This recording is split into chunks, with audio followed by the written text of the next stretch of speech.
그때 진술을 보여주는 인터뷰 뉴진수.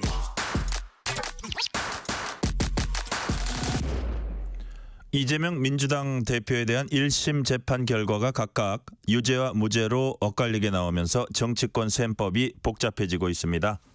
당원 게시판을 둘러싼 여권 내부 논란이 수그러들지 않고 있습니다. 김종혁 국민의힘 최고위원 전화 연결돼 있습니다. 김종혁 최고위원님 안녕하세요. 예, 전영크님 안녕하세요. 오랜만입니다. 네, 오랜만입니다. 자, 이재명 대표가 위증교사 사건 1심에서 무죄 판결 받았습니다. 김종혁 최고위원님 1심 선고 어떻게 평가하십니까? 저뿐만이 아니라 많은 국민들께서 네. 이게 어떻게 상식적으로 가능하지라고 생각을 하셨을 것 같습니다.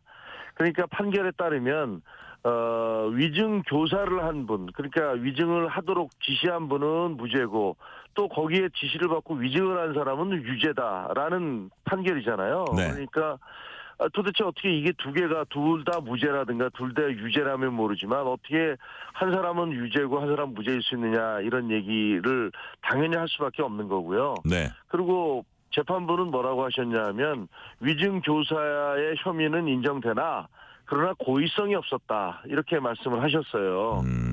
그런데 국어사전에 따르면요. 네. 교사라는 것은 상대방을 꾀이거나 부추겨서 나쁜 행동을 하게 함이라고 정의돼 있어요. 네네. 그러니까 교사라는 것 자체는 고의성이 원래 내포돼 있는 거죠. 그 자체에. 네. 예를 들면 우리가 위증교사, 살인교사 이런 얘기는 하지만 선행교사, 기부교사 이런 얘기는 하지 않지 않습니까? 그렇죠. 예. 그러면 위증 교사를 했다고 인정을 한다면 이미 거기 자체에는 고의성이 있고 그것을 나쁜 것을 하려고 한다는 의도가 있었다는 것을 인정하는 거란 말이에요. 근데 위증 교사는 있었는데 고의성은 없었다. 이거는 제가 보기에는 상식적으로 전혀 받아들이기 어려운 얘기고요. 네. 그리고 그 지시를 받고 위증을 했다고 자백이 있었는데 그래서 그 사람에게는 벌금형을 내리고 정작 그것을 지시한 사람에게는 고의성이 없었다면서 무죄를 선고하는 건 제가 보기엔 상식적이지 않다. 많은 국민들이 아마 이해할 수 없을 것이다 이렇게 생각합니다. 그렇다면 김종혁 최고위원님께서는 위증교사 사건 항소심에서 무죄가 유죄로 뒤집혀질 가능성 있다고 보시는 겁니까?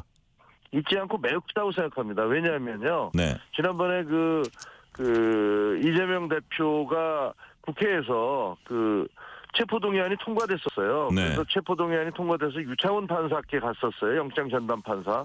그랬더니 이분이 영장을 기각하면서 뭐라고 그랬냐면 그러나 위증 교사 혐의가 입증된 것으로 보인다. 이렇게 얘기하지 않았습니까? 소명이라 그랬죠. 네, 예. 소명된 것으로 보인다라고 얘기하지 않았습니까? 네네. 소명이라는 것들이 우리가 입증됐다고 생각하는 거니까 그렇다면 그때 그 판사님도 그렇게 얘기했었는데 이번에 다른 판사님께서는 그걸 무죄라고 그건 네. 고의성이 없다라고 얘기를 하셨는데 아마 2심에 올라가면 얼마든지 다른 판결이 내려지지 않을까 그렇게 예상하고 있습니다. 이재명 대표는 무죄 판결 소회를 밝히는 자리에서 민생 얘기를 꺼냈습니다. 그러면서 사람 죽이는 정치가 아니라 살리는 정치하자, 공존의 정치하자 이런 표현을 썼는데 정부 여당이 제1야당 대표를 사실상 죽이려고 하고 있다 이런 뜻으로도 해석될 소지가 있습니다. 이런 발언들에 대해서는 어떻게 평가하십니까? 민주당에서는 1심 이전에 선거법 위반 판결이 내려졌을 때 뭐라고 했냐면요. 미친 정권의 미친 판결이라고 얘기를 했습니다. 그거 무슨 재판부가 판결을 하는 거지 검사도 아닌데 사법부에 대해서 미친 판결이라고 그렇게 주장을 했다가 네. 그다음에 이번에 위증 교사에 대해서 무혐의가 내려지니까 정의로운 판결이라고 얘기를 했습니다. 네네. 도대체 뭐가 진실인 겁니까? 그러니까 본인들에게 유리한 판결을 내리면 그건 정의로운 판결이고 본인에 대해 죄를 물으면 그거는 미친 판결입니까? 그러니까 지금 이재명 대표께서 하신 말씀은 그냥 제가 보기엔 정치적 수사, 레토릭에 불과하다 이렇게 생각을 합니다. 민생을 외치는 거야 얼마든지 환영할 얘기죠. 네. 자, 이번 무죄 판결로 민주당은 당분간 원심력보단 구심력이 발휘될 거다. 이재명 대표 중심으로 똘똘 뭉쳐서 정부 여당에 대응해 나갈 거다. 이런 관측이 많이 나옵니다. 비명계 본격적 움직임도 그만큼 이제 늦어질 수 있다는 것일 수도 있는데 김종혁 최고위원님도 그렇게 전망하십니까? 그 시기상의 문제, 시간상의 문제일 뿐이라고 생각을 해요. 네. 민주당의 일극 체제, 이재명 대표의 일극 체제는 이미 금이 갔습니다. 안에서 금이 간 상태에서 안에서 곪고 있다고 생각을 해요. 왜냐하면 선거법 위반은 1심 판결이 799일 만에 내려졌지만 네. 나머지 2심, 3심은 6개월 내에 해야 되는 거 아닙니까? 원래 네. 법대로 하자면 1년 내에 모든 걸 끝내야 되기 때문에 그러면 적어도 조금 늦어진다 하더라도 내년 하반기에는 결정이 내려질 거라고 생각을 해요. 징역 1년에 집행유예 2년이 선고됐기 때문에 2심 재판부가 그것을 완전히 무죄라고 결정하기 전에는 적어도 이 징역 1년형이 나온 것을 그것을 장량 감경 그러니까 네. 뭔가 사정을 봐줄 이유가 있다라고 하더라도 그것이 100만 원 이하로 내려갈 수는 없거든요. 네네. 그렇다면 100만 원 이상의 판결을 받으면 10년 동안 정치 활동이 금지되고 민주당은 434억 원의 벌금을 그러니까 물어야 됩니다. 네. 그러니까 그런 면에서 민주당은 이미 그 부분에 대해서 굉장히 공포에 떨고 있을 수밖에 없는 거 아니겠어요? 네. 그러니까 내부에서도 태연한 척하지만 상당히 공포감 같은 게 있을 것이고 뭐 그것을 감추기 위해서 훨씬 더 과격하게 나올 수도 있지만 그러나 그렇다고 해서 그런 내부의 불안이 사라지는 건 아닐 것이다 이렇게 생각합니다. 네. 자, 그동안 여권은 민주당이 이재명 대표 사법 리스크 때문에 이 대표 방탄과 검찰 사법부 겁박해왔다 이렇게 비난해 왔습니다. 근데 공직선거법 그 1심 판결이 나왔을 때와는 달리 민주당은 위증교사 무죄 판결이 나온 전후로 해서 약간 달라진 모드, 사법부 존중한다는 반응 이런 거 이제 보이고 있는데 그렇죠. 그렇다면 이런 분위기 속에서 국민의힘은 민주당이 사법체제 교란하고 있다 이런 그 기존 프레임은 그대로 유지가 되는 겁니까? 그러니까 프레임이 아니고 네. 실질적으로 그렇게 하고 계신 걸로 보여져요. 네네. 그러니까 전혀 다른 반응을 보이고 있지 않습니까? 근데 네. 저는 재미있는 거는 이번에 무죄 판결이 오히려 민주당에게 더 이상 다른 말을 할 수 없도록 만들어놨다고 생각을 해요. 네. 그게 무슨 소리냐면요. 그 이전에는 미친 정권의 미친 판결 이렇게 얘기를 했지 않습니까? 근데 네네. 이번에는 정의로운 판결 이렇게 얘기를 했어요. 그럼 그 얘기는 사법부라는 게 민주당이 주장해왔듯이 정권에 의해서 강제로 정권의 눈치를 보면서 어쩔 수 없이 판결을 내리는 존재가 아니구나라는 것들이 입증됐다고 할 수 있지 않겠습니까? 네네. 본인에 대해서도 무죄를 내려줬으니까. 그렇다면 그러면요. 다음에 불리한 판결이 나와도 뭐라고 하기는 좀 힘든 상황이다 그런 말씀이세요? 그렇죠. 그러니까 이미 이전에 내려졌던 미친 판결이라고 주장했던 그거에 대해서도 그렇게 함부로 얘기할 수 없을 뿐만 아니라 2심에서 어떤 결정이 내려지든 예를 들면 1심에서 이번에는 무죄라고 했지만 2심에서 그것을 유죄라고 하면 자 이번에는 정의로운 판결이고 이 다음에 내려진 판결은 또 미친 판결이라고 할 겁니까? 그렇게 왔다 갔다 할 수는 없잖아요. 네. 적어도 사법부가 무슨 권력에 의해서 좌지우지돼서 그렇게 판결을 내리지 않는다라는 것들이 확인됐기 때문에 더 이상 이런 식으로 사법부에 대해서 마치 무슨 자기에게 유리하면 막 네. 칭송하고 그다음에 불리하면 거침없이 비판하는 이런 행태를 더 이상 할 수 없게 됐기 때문에 이번 판결이 굉장히 오묘한 부분이 있다 이렇게 생각을 합니다. 네, 국회가 다음 달 10일, 12월 10일 김건희 여사 특검법 재표결을 하기로 했습니다. 네. 자, 본래는 이제 28일 날 하려 그랬었는데 민주당 내에서는 조금 더 때가 무르익는다. 때가 무르익는다는 건 이탈표가 더 나올 수 있는 분위기가 조성될 때까지 가야 되지 않냐 이런 방안을 검토한 걸로 보이는데 그렇다면 네. 여당은 어떻게 대응해 나가야 한다고 보십니까? 글쎄요. 그러니까 저희는 김건희 여사 특검법에 관련해서는 대한민국에서 누구든지 죄가 있거나 문제가 있으면 법의 심판을 받아야 되고 네. 특검도 법이 규정하고 있는 제도니까 그걸 죽어도 못한다 이렇게 얘기할 수는 없습니다. 네네. 김건희 여사에 대해서도 마찬가지고요. 근데 문제는 저희가 주장했던 것은 야당이 민주당이 일방적으로 특검을 주장을 한 다음에 특검 임명도 사실상 자기들이 하는 예. 그것은 말이 안 된다. 근데 제3자 특검법이라면 몰라도 이건 안 된다라고 얘기했는데 예. 지금 현재 대법관에게 4명의 추천권을 받는다. 그 대신에 그 4명이 마음에 들지 않으면 우리가 계속 무한대로 거부권을 행사할 수 있다. 네네. 그러면 결국 자기들의 마음에 드는 사람들을 4명 올려면 그중에서 2명을 올려서 대통령이 1명을 뽑도록 하게 돼 있으니까 이거는 그 자체가 공정한 특검 선정이라고 볼 수 없기 때문에 네. 만약에 민주당이 정말로 김건희 여사 특검법에 여러 가지 문제가 있다고 생각한다면 처음에는 13가지인가 14가지인가를 하다가 그걸 뭐 2가지로 줄였잖아요. 네네. 그러니까 그것만 봐도 나머지 특검법안 나머지 안들은 얼마나 엉성하고 엉터리였던가를 국민들에게 보여주는 건데 네. 그 2가지 정도에 대해서 하고 싶다면 그러면 그 국민의힘과 그 정말로 허심탄회한 협상장에 나와야 된다. 그래서 얘기하면 모를까.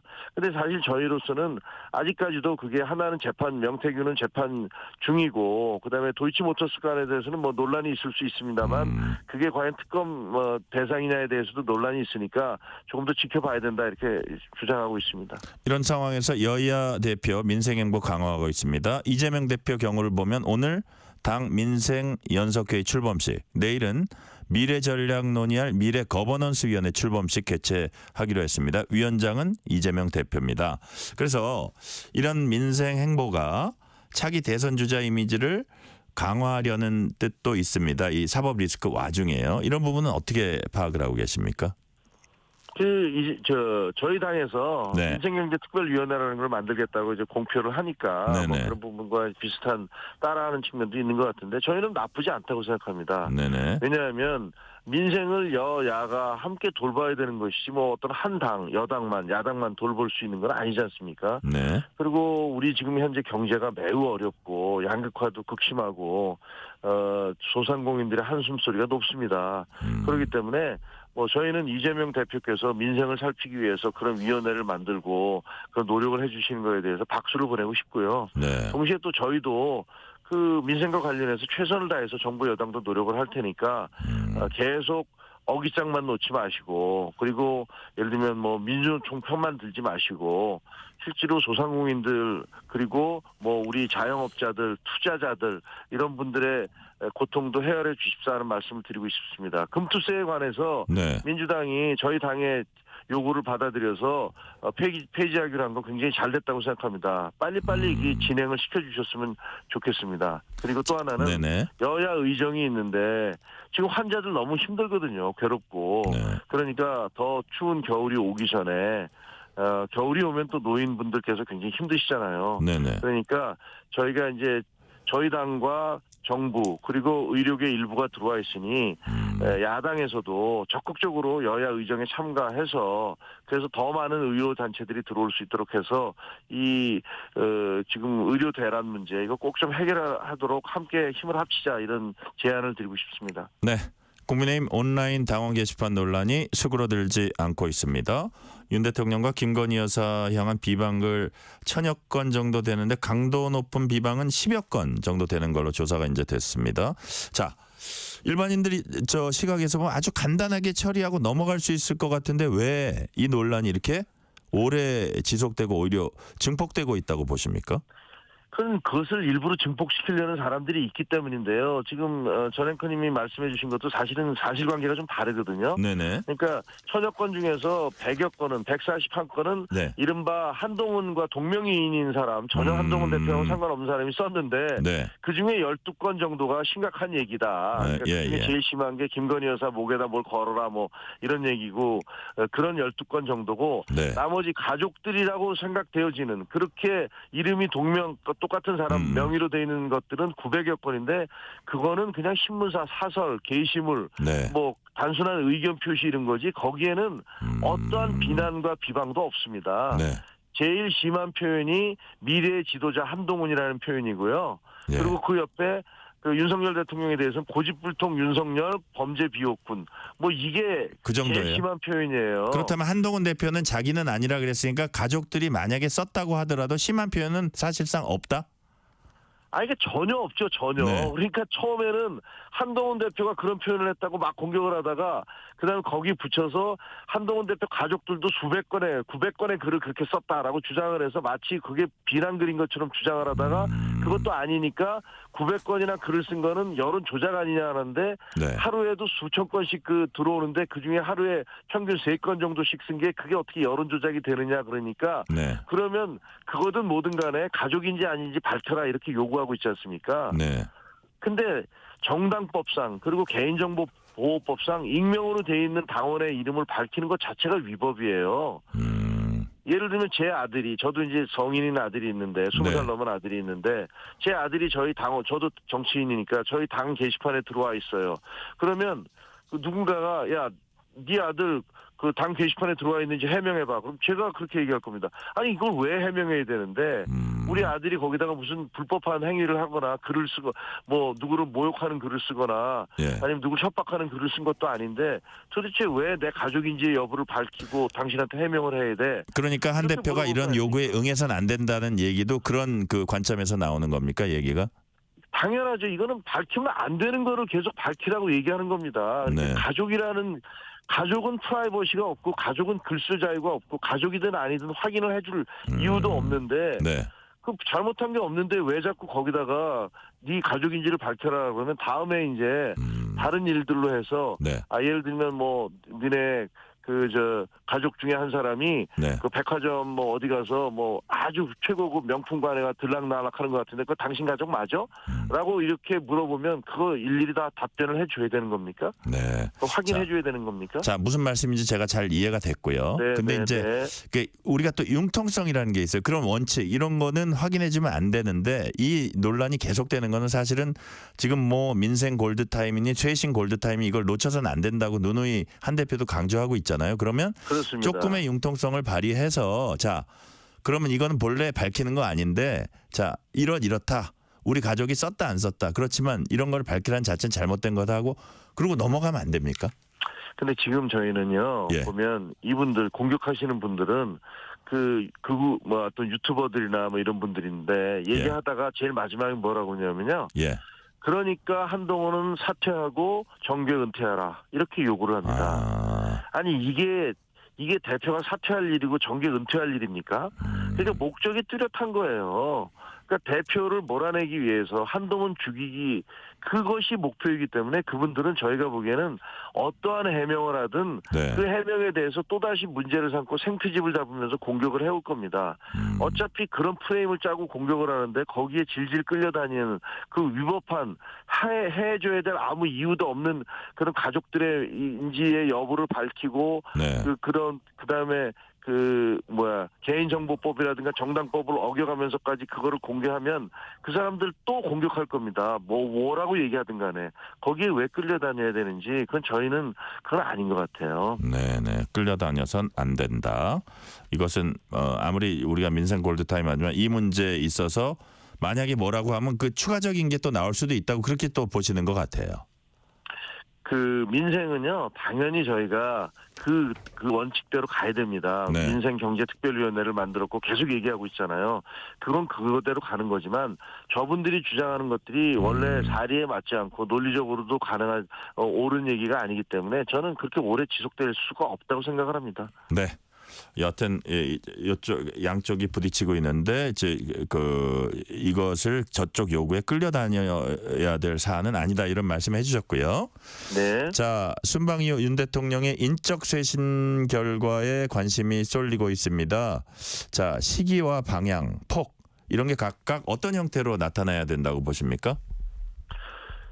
빠르면 빠를수록 좋죠. 네. 그거야 뭐 대통령이 이제 임기 반환점을 도셨잖아요. 네네. 그리고 여러 가지 지지도가 사실 역대 대통령 중에서 87년도에 육공화국이 출범하면 이래로 중간도 안 됐는데 이 정도의 지지율 10%에서 20% 초반을 왔다 갔다 하는 지지율은 없었습니다. 그러니까 네. 이거는 정말 심각한 상황이죠. 그 심각하다는 걸 저희가 인정을 해야 돼요. 그리고 그러려면 이제는 어떻게 보면 국민들이 전반기 당신 잘못했어라는 평가를 내리고 있는 거 아니겠습니까? 네. 그렇다면 저희는 거의 조각에 가까운 새로운 내각을 구성하듯이 비서실도 마찬가지고요. 네. 정말로 완전히 면모 일신하는 그런 개각과 인적 쇄신을 해야 된다고 저희는 생각합니다. 네네. 근데 이게 그리고 빠르면 빠를수록 좋지만 하지만 현실적으로 지금 예산 국회가 남아 있고 예. 또 사람을 구하기가 그렇게 쉬운 건 아니잖아요. 그러니까 그런 부분에 있어서를 다 받아들인다 하더라도 어쨌든 최선을 다해서 그리고 가급적 빨리 네. 그리고 문제는 그런 시기나 그것만이 중요한 것이 아니라 내용이 중요한 거 아니겠습니까? 네네. 예, 국민들이 감동할 만한 적어도 감동까지는 아니어도 고개를 끄덕일 수 있는 그런 인적 쇄신이 있지 않으면 네네. 그 밥에 그 나물이라면 그러면 하나마나한 거죠. 그러면 그렇죠. 아마 국민들은 너무 실망할 것 같아요. 네. 지금 김종혁 최고위원님이 말씀하신 거는 예를 들어서 그냥 오래된 장관 뭐 이렇게 바꾸고 혹은 지금 장관하고 있는 사람 또 다른 중요한 자리로 가고 이런 재탕 회전문 인사 같은 거는 오히려 국민에게 실망만 안겨준다 그런 뜻으로 제가 이해가 되네요. 정확히 그렇습니다. 네네. 자, 그렇다면 질문 하나 더 드릴게요. 예를 들어서 이제 지금 막 우리가 당면한 현안, 사실 저도 이렇게 요즘 식당을 다니다 보니까 그렇게 장사가 잘 되는 식당이 많지 않더라고요. 막 집에서 그냥 혼자 시켜 먹고 혼자 해 먹는 사람 많아서 그 자영업하는 분들 진짜 힘들 것 같은데 그런 자영업자들의 어려움 플러스 또 의료개혁, 의정 갈등에서 의대 정상화 이게 또 우리가 시급히 풀어야 될 과제입니다. 그런데 그렇습니다. 이와 관련한 예를 들어서 보건복지 수장 교체 이런 것도 필요하다고 김종혁 최고위원께서는 보십니까?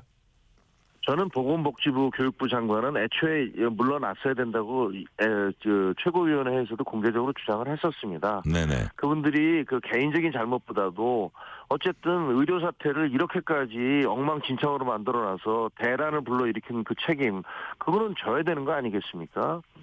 마땅히 그거 책임져야 된다고 생각합니다. 네네. 마땅히 책임져야 된다는 말씀. 오늘 말씀은 여기까지 듣겠습니다. 지금까지 김종혁 국민의힘 최고위원이었습니다. 말씀 감사합니다.